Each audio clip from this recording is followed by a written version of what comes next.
very much unknown to the public, but this is a very good source to get a better understanding on the culture of the country where you're trying to export. So this information is prepared by Department of Foreign Affairs as well.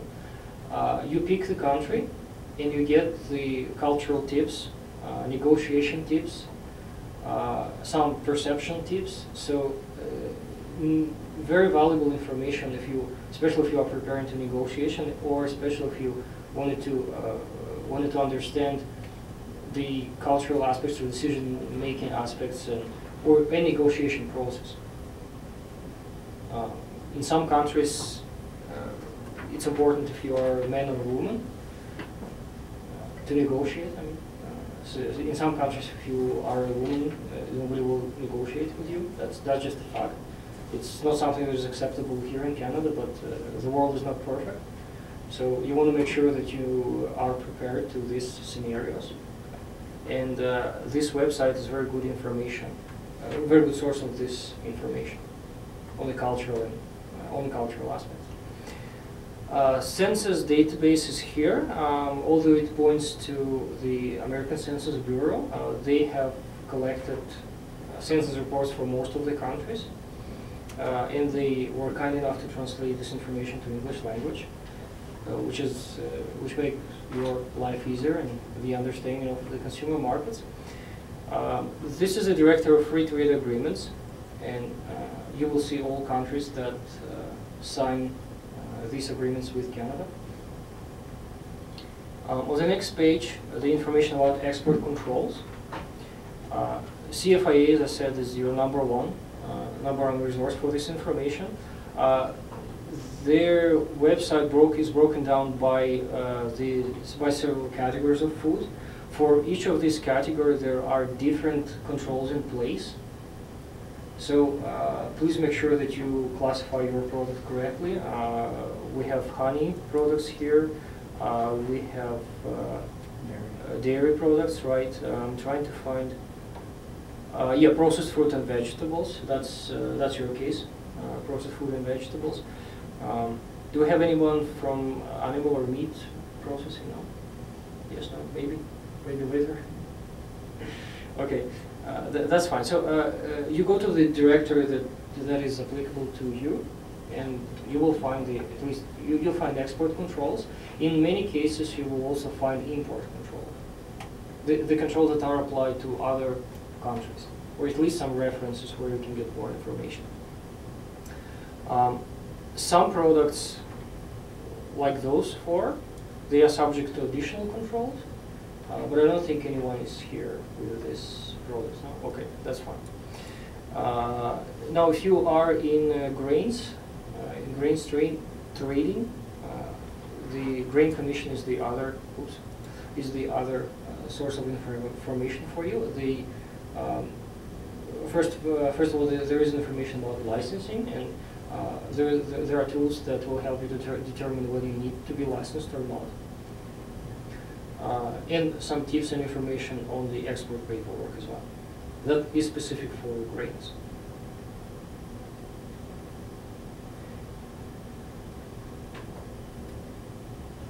Yeah, there are some cultures, by the way, that are not regulated by Canada Grain Commission. So just in case if you are in that business, then you're not subject to those regulations. Canada Revenue Agency, last but not least. So in order to be allowed to export from Canada, no matter what your business is, whether it's food or agri or metal fabrication or anything else of this nature, you have to have the export number with the revenue agency, with Canada Revenue Agency. The purpose of this number is to track your exports and imports. You do it only one time. If you already have 9 digits CRA number, say for the one that you use for sales taxes or for payroll, then you go to CRA website, and either if you have account there, you can do it yourself in 24/7, or you can fill up the form and fax that form, and they will assign this number to you. Anyone has this number already? Export number? Raise your hand. 1? Okay. 2? Okay. If you export already, I think you do have it there. You may just not know that you have it. But if you already export or import, then you already have the number like that. Because otherwise the Border Services Agency won't allow the product to leave the country. And for the purpose of today's workshop, tariff information can be found here. Canadian tariffs, although they are not applicable for export, they're only for imports, but at least this document will give you an idea of how customs tariff or custom codes look like. So you can take a look and see how it looks like. But if you are looking for the duty information in the export market, this is the link. So it's a WTO tariff download facility. The interface is pretty similar to what you've seen at Industry Canada website. You select the country, and then apply a couple of filters and run a query, and it will give you the file. The file will contain them. It's very important, and this is something that we ran yesterday in Edmonton. The file will contain only average tariff, the tariff that they apply by default to all countries. Then we should apply additional filtering and see if the country that you are targeting is part of any bilateral or multilateral agreements with Canada.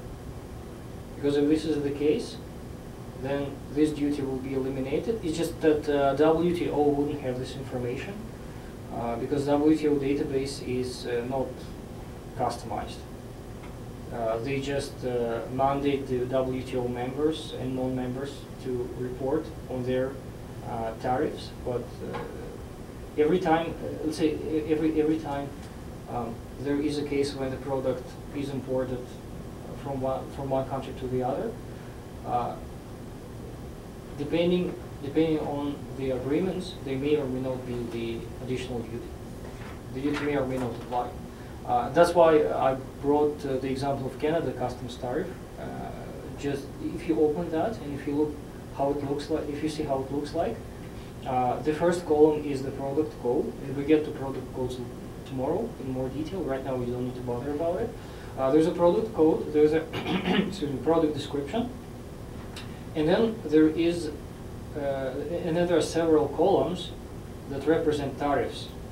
The first column is the default tariff, or they call it MFN, Most Favored Nation tariff.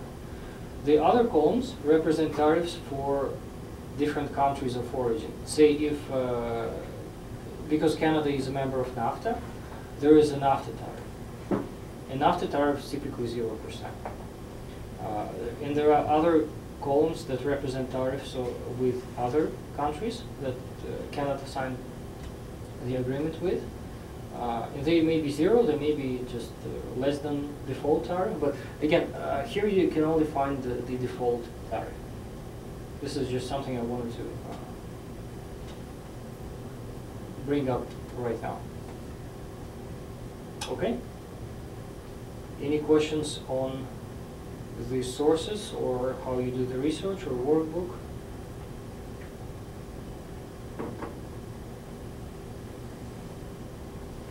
Well, you'll definitely have the opportunity to ask me these questions during the afternoon work.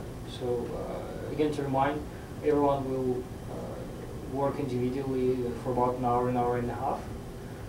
And then we will get all together and we'll go through the workbook once again. We'll discuss your answers. And by doing that, you may get more ideas from other people in the audience how to answer those specific questions. And after lunch, Alisa will give a short presentation about Growing Forward program. And now it's time for lunch. Thank you. Yeah, I guess you can help yourself over there. Or yeah, I don't see it from here. What's there?